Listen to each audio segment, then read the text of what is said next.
So you're in the middle of your home buying journey, you visited a few homes in the resale market, then you drive by a pre-construction sales center in your neighborhood and you're in awe.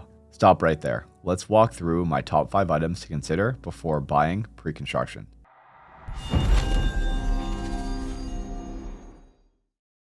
Welcome back to the channel. My name is Norton Ngo. I'm a real estate agent here in the city of Ottawa.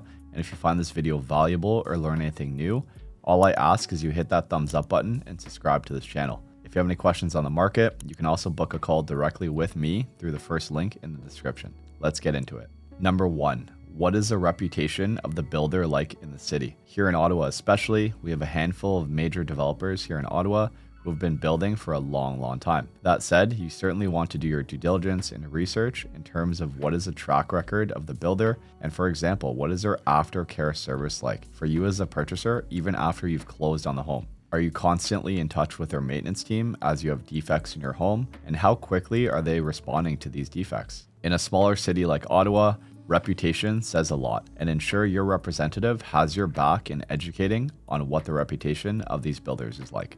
Number 2, what is your reason for purchasing pre-construction? Is it because of the community in particular? Is it because the builder you desire is only building in a certain area of the city? Is it because you truly want and value a brand new home with no maintenance to be anticipated for years to come? There is typically not necessarily one reason to buy pre-construction per se, but as a potential pre-construction purchaser, I would ask some of these probing questions to understand what are your core fundamentals as to why and weigh the pros and cons for these items. For example, we've had clients that come to us and say they put a particular emphasis and value on being the first ones to live in a home and enjoy designing, picking the finishes, and visiting the design center as a key item. The customization aspect and design choices would typically sway a buyer towards pre-construction. That said, I definitely want you to think wisely and think of your why. Item number 3. What is the pricing difference of the home you're buying in pre-construction versus its current market value in the resale market? And does that delta in price, if there is one, make sense for you as the buyer? Opportunities certainly exist both in resale and pre-construction. That said, price is always a major factor, whether you're a first-time home buyer or a seasoned buyer. And it's such a major factor in decision. In pre-pandemic times, when real estate was significantly less expensive, if somebody was purchasing pre-construction and closed, say 12 months later, for example, a very good chance that that purchaser was walking into their new home with significant, in some cases 6 figures of equity already built in.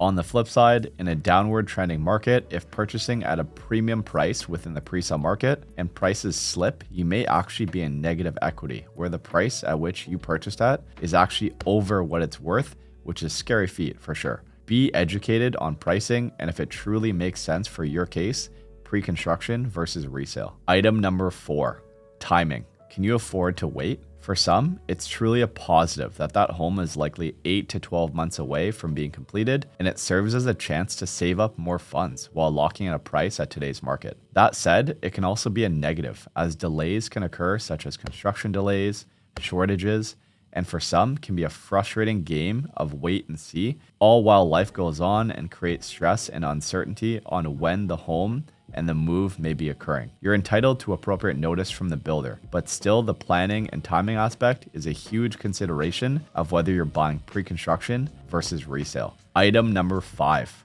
Have you budgeted for the extra costs? Yes, your home is brand new. That said, extra costs to consider include typically all the appliances, the fridge, the stove, washer, dryer, window blinds, or curtains within your home. Potentially, future interlock or maintenance on the exterior of the home, or lastly, perhaps a fence. The list goes on. For some, this may be an element of customization and a blank canvas for creativity, but for some, it's a daunting and ever-growing list of expenses. Choose wisely, and I want you to budget accordingly. Thanks so much for watching. There's certainly pros and cons on both sides of pre-construction and resale homes. We've had clients of all sorts, first-time homebuyers, move-up buyers, large families, for example, that have purchased products in both sectors of the market and have had success stories. That said, no case is the same, and it's best to consult a professional to see what's truly best for you. See you on the next one, and thank you.